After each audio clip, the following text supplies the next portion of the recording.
The Roots of Jihad by our guest, Dr. Tawfiq Hamid. And now let me introduce him. Sir, welcome to the show. Thank you. Pleasure to be with you. I should also give out the website, rootsofjihad.com. Yeah. Most people watching will not know you. Broad opening question, tell us your story, please. Yeah. My name is Tawfiq Hamid. I was born in Egypt, Cairo, in 1961 for a secular family. My father actually was an atheist and my mother was not religious at all.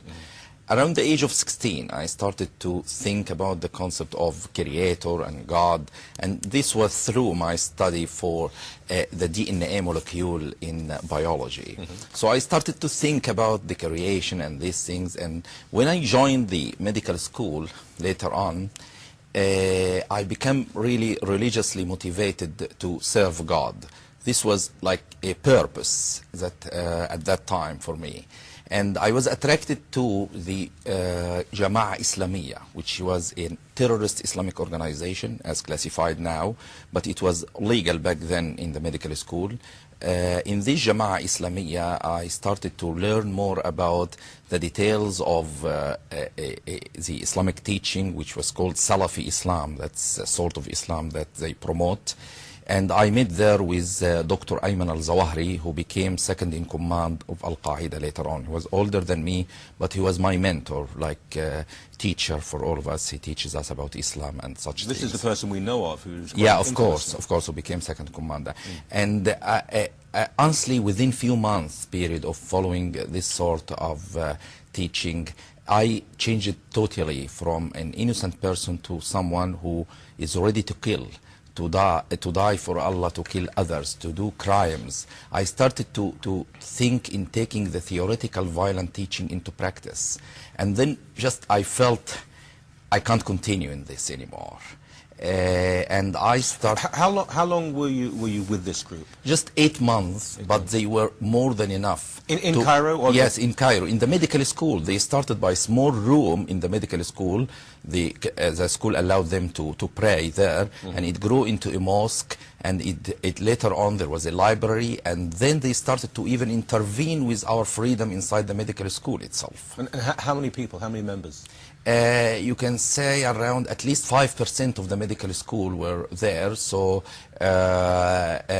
around totally probably 1,000 members overall.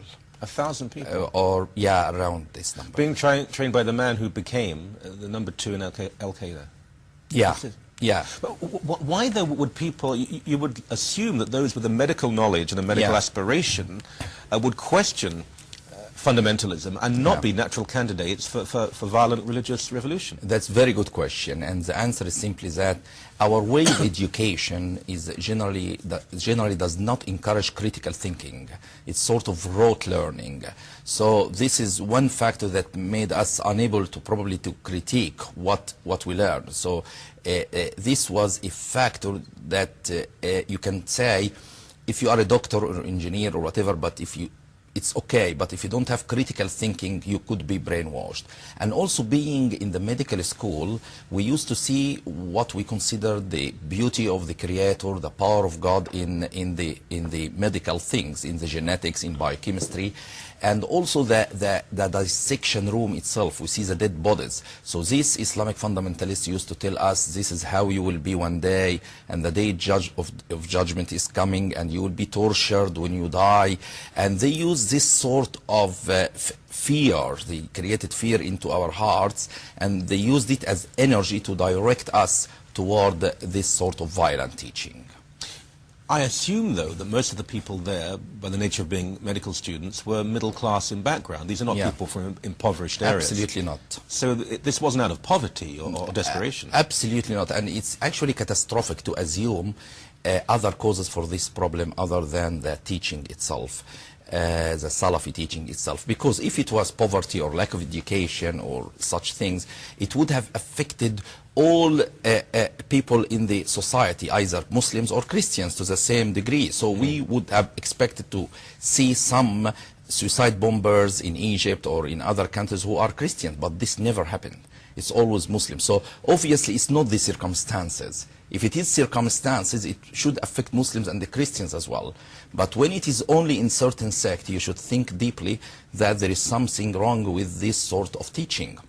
This doesn't mean Islam couldn't be understood peacefully, but the current dominant version and teaching in the mosque, in Al-Azhar University, in areas like Saudi Arabia, certainly promote a lot of violent things. For example, it's now, till now, it is basics to this traditional Salafi Islamic teaching, the following: killing the apostates, beating women, calling Jews pigs and monkeys, till now in our mosques, and it is in the teaching till now, declaring wars on non-Muslims to force them on being Muslims, or to force them on paying money called jizya, humiliating tax, or to kill them, and enslaving female war prisoners and raping them, as what is happening now in Darfur.